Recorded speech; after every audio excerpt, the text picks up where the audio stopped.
Hello YouTube, it's Borders Dude, and yes, I'm back with a video review taking a look at the third and final Insecticon to be released in the Legacy line, and it is of course their leader, Bombshell. Was this figure worth the wait? Let's take a look at the figure and find out, shall we?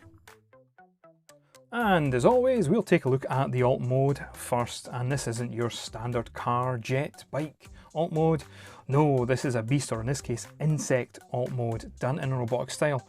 And that's what I loved about the early G1 figures, be it the Predacons, the Terracons, the Decepticon headmasters, giving us those robotic animal forms, and that is just something that's so unique and makes them stand out to the other cast of the Generation 1 series. And stand out this does indeed on your shelf. I absolutely love this robotic looking beetle mode. I don't think it's meant to be a stag beetle, just a standard beetle, but nonetheless it is impressive. And it gives us a very G1 looking insect mode to boot, coupled with those amazing retro stickers on the side of his legs, and indeed that blue paint at the top. You of course have the fantastic clear chest section, or it does become the chest section anyway, when he is in his robot mode, emblazoned on the top of the alt mode itself.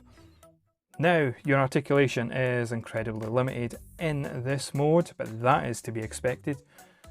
The horns, or front of the beetle, can move up and down on a nice soft ratchet almost, and the other point of articulation is his little black fides that can go up and down with some limited movement. Now, these little black guns, and they are guns at the back, are purely for balance more than anything else, but they do act as the back feet for the insect mode. Very impressed with this mode. And we'll do some size comparisons next, and what better way to compare him with his other Insecticon teammates. There is of course with Shrapnel looking very good together, scaling nicely as you're gonna expect. And there with Kickback. Now Kickback being a bit of a bigger alt mode just because of the way that alt mode is designed, and that makes sense because he is a grasshopper and therefore bigger than the other two. Very nice when comparing the insect trio together.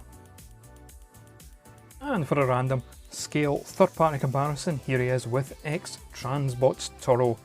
Yes, an X-Transbots figure I actually like. Now that he's all transformed up, let's take a look at Bombshell's robot mode, and the transformation is very simplistic and very fun. Can't fault it, and indeed it's the same with the rest of the Insecticons. And what you get is a really clean looking robot mode. There is no kibble at the back at all. Now those little guns hanging off are indeed guns, and I think that's just the best way for myself anyway to store them.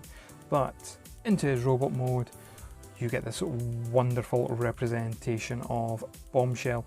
A lot of people would prefer a different coloured chest to his toy counterpart, but I love this see-through yellow plastic, and this again homages the toys very well. The face sculpt is tremendous, giving us that knight's grill look to him. Even with the head crest being there, you can maneuver it down to get a better look, but of course the head crest is meant to be there as part of his character and charm, and it is indeed charming. It's just a shame that that head crest doesn't lock in somehow. Colours,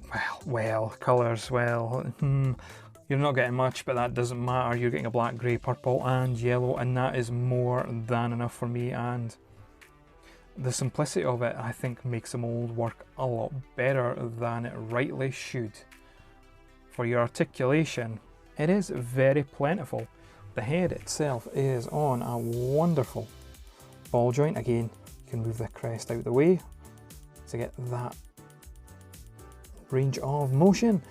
And you do, when it comes to the arms, have the full 360 outward motion, the bicep twist,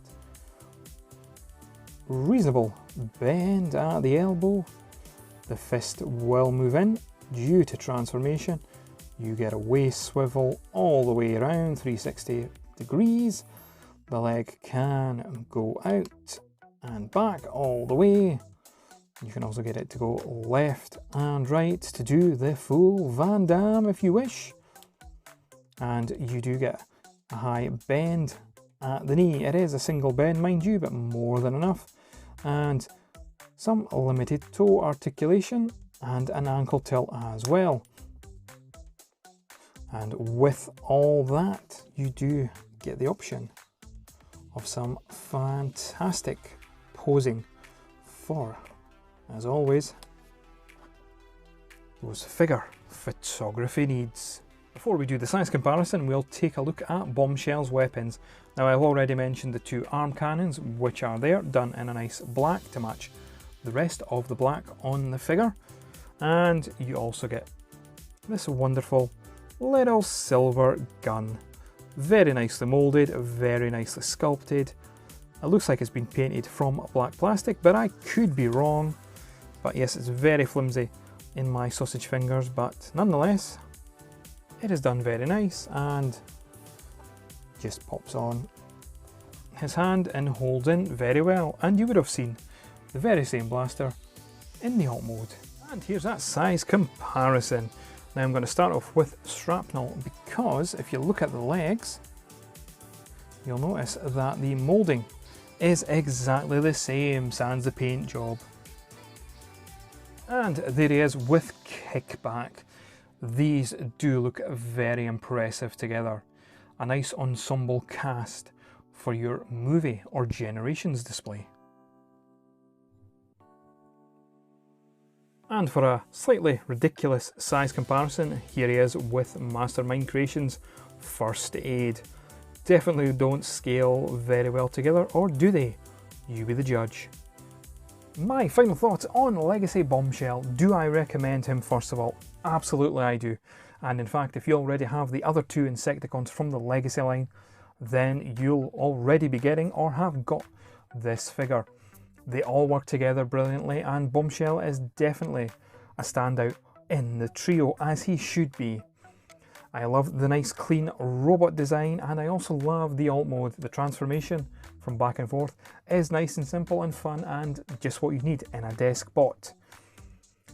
The colour unification between all three of them is brilliant. I love that purple, that clear yellow plastic, and the black, broken up a little bit with those retro decals, which are very nicely done.